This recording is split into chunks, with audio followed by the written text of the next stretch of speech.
Okay, guys, this is sarcoma virus. It's basically the Retroviridae family.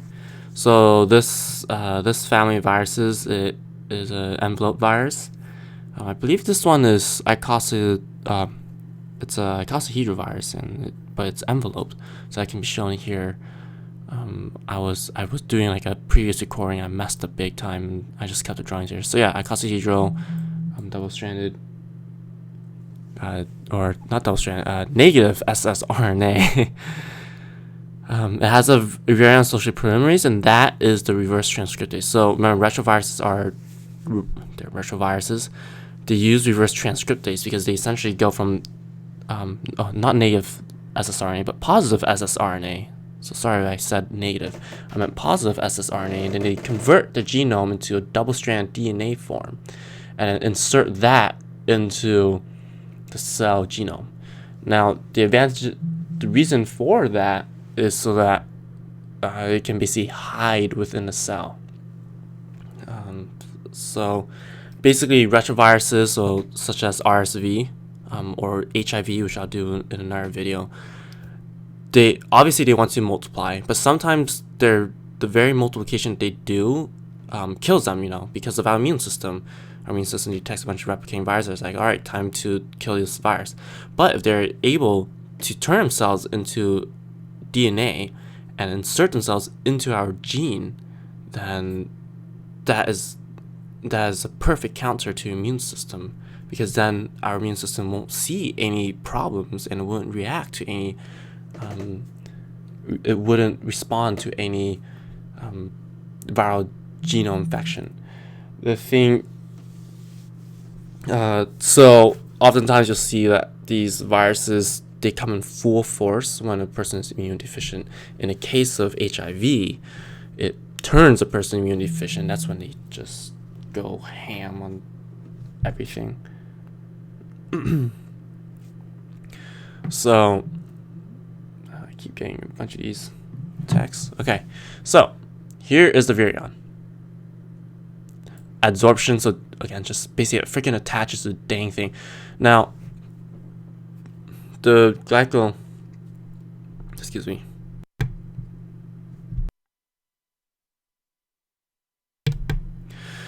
Sorry, I was having some burps and stuff and it will sound gross. All right, so GP85 is the glycoprotein 85.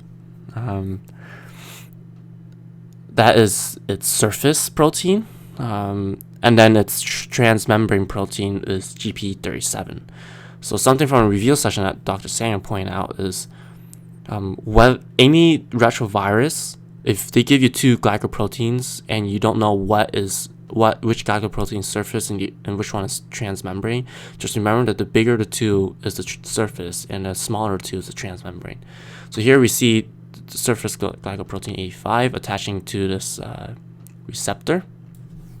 It's basically LDL receptor, and then fusion, it uses the transmembrane glycoprotein 37, so I can penetrate. So attach, penetrate, uncoat. Just like in my videos, just the general schemes of pretty much every virus is attach, penetrate, uncoat, transcribe, translate. And so here you have the uncoding genome. So 2 positive single-stranded RNAs. Now, the cell does not have any way to convert a positive single-stranded RNA into a DNA form. So obviously, the virus needs to take it has to have a virion associated polymerase and form reverse transcriptase. It also packs in an RNase.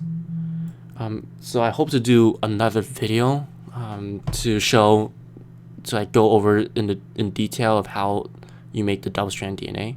But for now, reverse transcriptase along with the RNase that's packaged with the virion creates this double-stranded DNA strand, quote-unquote provirus. That is then put into the nucleus, because obviously, the virus would want to the virus wants to put its DNA form into the genome. In addition, when you want to replicate transcribe, you can't have transcription in cytoplasm because it's a DNA virus. So, or because it's in a DNA provirus form, and the only place that has machinery to convert or to transcribe DNA into mRNA is the nucleus. So you have to bring that double-stranded DNA provirus into a nucleus. So you see here, this is the double-stranded DNA form of your RSV, and then you have integration using the integrase gene into the cell DNA. You can see here. So there's the cell DNA, blah blah. And then it's chilling right there, and then one day you notice that you're kind of weak. Finals came along, lack of sleep, and you didn't eat right. Had too much McDonald's. Like I did this past. Well, I had McDonald's once, but that's already too much. So then it decides to start the pathogenesis. So it transcribes using RNA polymerase 2, which belongs to cell, and then you have this RNA transcript. Now here's the thing. Retroviruses generally have 3 open reading frames: GAG, PAL, and envelope. GAG stands for group antigen, so it's the stuff that determines what species of virus it is, of retrovirus it is.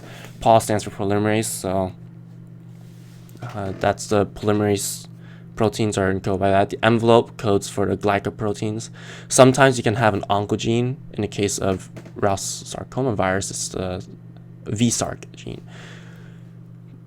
Now, what scientists found is that for very small